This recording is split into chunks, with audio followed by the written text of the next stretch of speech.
भक्तों, नवरात्रि का महापर्व बहुत ही शुभ और मंगलकारी माना जाता है। नवरात्रि के पूरे 9 दिन गंगा जल की हर एक बूंद की तरह पवित्र माने जाते हैं। ये शुभ समय भक्तों के जीवन में खुशियों की सौगात लेकर आता है। भक्तों, आपको बता दें, 2024 में इस साल मां दुर्गा पालकी पर सवार होकर आएंगी। पालकी की सवारी को शुभ माना गया है। हालांकि इसे आंशिक महामारी का कारण भी माना गया है। शास्त्रों में वर्णित है तथा मान्यताओं के अनुसार अगर शारदीय नवरात्रि पर यदि माता दुर्गा का आगमन उनके वाहन सिंह पर नहीं बल्कि पालकी पर होगा तो मान्यता है कि माता दुर्गा का पालकी पर सवार होकर आना बहुत ही शुभ और कल्याणकारी माना जाता है। जीवन सुखमय हो जाता है। भक्ति का भरपूर लाभ भक्त जनों को मिलता है। भक्तों, इस बार नवरात्रि पूरे 9 दिनों तक मनाई जाएगी, न एक भी दिन कम न ज्यादा। पूरे 9 दिनों तक मनाई जाएगी। मां शेरावाली की विशेष रूप से पूजा आराधना की जाएगी। शारदीय नवरात्रि का महापर्व इस बार 2024 में 3 अक्टूबर 2024 गुरुवार से शुरू होकर नवरात्रि का समापन 11 अक्टूबर 2024 बुधवार को नवमी पर होगा। 12 अक्टूबर 2024 को विजयादशमी मनाई जाएगी। ऐसे में शारदीय नवरात्रि पर माता दुर्गा की कृपा पाने के लिए कलश स्थापना का शुभ मुहूर्त है। इस बार घट स्थापना का शुभ मुहूर्त सुबह 6:14 से सुबह 7:21 तक रहेगा। घट स्थापना की अवधि 1 घंटा 6 मिनट की है। घट स्थापना का अभिजीत मुहूर्त सुबह 11:45 से दोपहर 12:33 तक रहेगा। महाव्रत में की गई पूजा बहुत ही शुभ मानी जाती है। इससे समस्त देवी देवताओं की कृपा प्राप्त होती है और पूजा पाठ का फल कई लाख गुना प्राप्त होता है। ऐसे में जो व्यक्ति नवरात्र आने से पहले घर से ये चीजें बाहर कर देता है तो उसके घर में मां वैष्णो का होगा आगमन, माता लक्ष्मी का होगा वास। मां शेरावाली आपकी झोली खुशियों से भर देंगे। इसीलिए नवरात्र आने से पहले घर से ये चीजें फौरन हटा दें। भक्तों, आज हम कुछ ऐसे ही गलतियों के बारे में जानेंगे जो अगर आपके घर में भी होती हैं तो माता लक्ष्मी कभी नहीं करती ऐसे घर में प्रवेश। फिर चाहे आप कितने ही पूजा पाठ कर लो, माता लक्ष्मी ऐसे घर में कभी नहीं आती। ऐसे घर से देवी देवता भी हमेशा रहते हैं नाराज। भक्तों, पूरी जानकारी को देखने के लिए इस वीडियो को अंत तक जरूर देखें। सच्ची श्रद्धा से कमेंट बॉक्स में लिखें, जय मां लक्ष्मी। मां लक्ष्मी के लिए एक लाइक तो बनता है दोस्तों। सबसे पहले नवरात्रि के पहले ही मंदिर की अच्छी तरह से साफ सफाई कर ले। मंदिर के अंदर अगर पुरानी मालाएं हैं, टूटी फूटी मूर्तियां हैं, उसके साथ ही खाली माचिस की डिब्बी रखे हुए हैं तो उन्हें बाहर फेंक दें तथा खंडित मूर्ति को किसी नदी में प्रवाहित कर दें। घर में छोटे बच्चों को नवरात्रि का व्रत नहीं रखना चाहिए। इससे उनकी जान को खतरा हो सकता है क्योंकि इस व्रत में शरीर को अधिक शक्ति की जरूरत होती है। माता शेरावाली की तस्वीर अगर कांच के फ्रेम की है और वह हल्की सी भी अगर टूटी हुई हो तो ऐसी कांच को बदलवा लें या ऐसी तस्वीर को जल में विसर्जित कर दें। टूटी मूर्ति की पूजा करने से टूटी तस्वीर की पूजा करने से आपकी श्रद्धा, भक्ति, व्रत आदि सब टूट जाता है। आपका व्रत खंडित हो जाता है। दोस्तों, नवरात्रि के 9 दिन बहुत ही पवित्र होते हैं। नवरात्रि के 9 दिनों घर को साफ सुथरा और पवित्र रखना अति आवश्यक है। इसीलिए नवरात्रि के 9 दिनों में ब्रह्मचर्य का पालन किया जाता है और तामसिक भोजन ग्रहण नहीं किया जाता। नवरात्रि के 9 दिनों में माता रानी के भक्तों को प्याज, लहसुन, मांस, मदिरा और अंडे से दूर रहना चाहिए।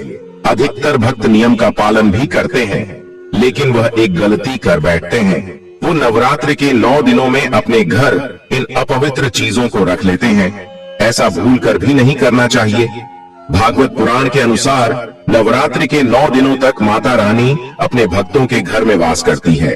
अगर आप भी चाहते हैं कि माता रानी आपके घर में वास करें तो आप अपने घर के वातावरण को पवित्र रखें और नवरात्रि शुरू होने से पहले ही अपने घर से प्याज, लहसुन, मीट, अंडा और मदिरा को बाहर निकाल दें। अपने घर को साफ रखें। इन वस्तुओं को घर से बाहर निकालने के बाद अपने घर में गंगा जल का छिड़काव अवश्य करें। भगवत गीता में भगवान कृष्ण कहते हैं, बगैर गंगा जल छिड़काव कोई भी मंगल कार्य सफल नहीं माना जाता। गंगा जल का छिड़काव स्वयं भगवत गीता में श्री कृष्ण ने बताया था। अगर आपके घर में गंगा जल ना हो तो मार्केट से गौमूत्र ला सकते हैं और गौमूत्र लाकर आप गौमूत्र का अपने घर में छिड़काव करें। बस थोड़ा सा पानी में डाल लें, इससे आपके घर का वातावरण पवित्र हो जाएगा। घर में मौजूद नकारात्मक ऊर्जा भी नष्ट हो जाएगी और जिस घर में वातावरण पवित्र होता है और नकारात्मक ऊर्जा नहीं होती, वह माता रानी का वास सदैव होता है। नवरात्रि के पहले आप अपने पूरे घर की अच्छी तरह से साफ सफाई कर लें। घर में जो भी फालतू सामान है, फटे पुराने कपड़े, उन्हें बाहर निकाल दें। घर में बेकार पड़ा सामान नकारात्मक ऊर्जा लाता है, इसीलिए गंदगी बिल्कुल भी न करें। धूप दीप जलाकर वातावरण को स्वच्छ रखें। दोस्त, माता के आगमन के लिए घर का दरवाजा जरूर सजाना चाहिए। इससे माता आकर्षित होती है और घर के द्वार में प्रवेश करती है। माँ के आगमन के लिए द्वार को फूलों से सजाना। दोस्तों, कई लोग ऐसे हैं जो माता रानी की चौकी कागज बिछाकर बनाते हैं, जो कि बिल्कुल गलत माना गया है। माता की चौकी के लिए आप नीचे लाल कपड़ा बिछाएं।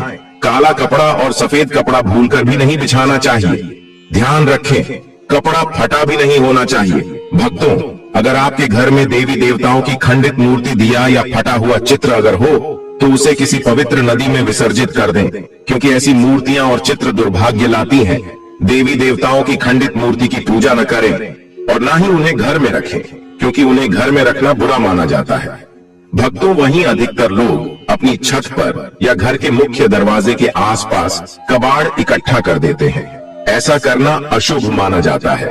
अगर आपने भी अपने घर में घर के मुख्य दरवाजे पर या छत पर या फिर खासकर घर की उत्तर दिशा में कबाड़ इकट्ठा कर दिया है, तो नवरात्रि शुरू होने से पहले उस कबाड़ को घर से अवश्य ही निकाल दें। भक्तों, यदि आप आपके घर कोई भी बंद घड़ी है तो नवरात्रि शुरू होने से पहले उसे अपने घर से हटा दें और नई घड़ी ले आए या उसकी मरम्मत करवा लें। घड़ी को प्रगति का प्रतीक माना जाता है। बंद घड़ी समय से पीछे चलने वाली हमारी प्रगति में बाधा डालती है। इसीलिए नवरात्रि शुरू होने से पहले ही आप बंद घड़ी को घर से बाहर निकाल दें। दोस्तों, अगर आपके घर के मंदिर में किसी भी तरह का कोई फालतू सामान रखा है, जैसे कि सड़े गले फूल, अगरबत्ती, धूप बत्ती के डिब्बे या माचिस आदि के डिब्बे, या कोई भी खाली पैकेट मंदिर में न रखें, या फिर कोई फटी पुरानी धार्मिक पुस्तक या भगवान के कोई भी पुराने कपड़े जो खच गए हैं या मुकुटमाला जो खराब हो गई है, तो उन्हें आप जितना जल्दी हो सके अपने मंदिर से हटा दी। नवरात्रि से पहले आप अपने मंदिर की और मंदिर के आसपास की साफ सफाई अवश्य ही करें। तभी माता रानी की चौकी स्थापित करें। इसके साथ ही आप अपने धन रखने के स्थान की सफाई भी अवश्य करें, क्योंकि नवरात्रि के दौरान माँ लक्ष्मी भी गृह प्रवेश करती है। धन रखने के स्थान पर किसी भी तरह का कोई भी फालतू सामान, टूटा हुआ सामान न रखें। धन रखने के स्थान को मंदिर की तरह ही साफ रखें। नवरात्रि के दौरान माता रानी की पूजा में कौड़ियों को शामिल करें। माता रानी के साथ साथ रोजाना कौड़ी का भी पूजन करें। इसके बाद कौड़ी को धन रखने के स्थान पर रख दें। ऐसा करने से बरकत हमेशा होती है। अगर आपके पास पुराने जूते चप्पल इकट्ठे हो गए हैं तो नवरात्रि से पहले उन्हें घर से बाहर निकाल दें। पुराने जूते चप्पल की अशुभता के कारण ही घर में नकारात्मक ऊर्जा आती है और घर में अशांति और तरह का माहौल रहता है। नवरात्रि आने से पहले घर से निकालना न भूलें। अगर जिस घर में ज्यादा होता है उस घर में माता रानी का भी वास नहीं करती। साथ ही साथ टूटे फूटे बर्तन अगर घर में पड़े हैं या टूटा हुआ आईना भी अगर घर में हो तो उसे भी निकाल दी। घर में टूटे फूटे ईंट पत्थर भी नहीं रखना चाहिए, इसे माता लक्ष्मी नाराज हो जाती है।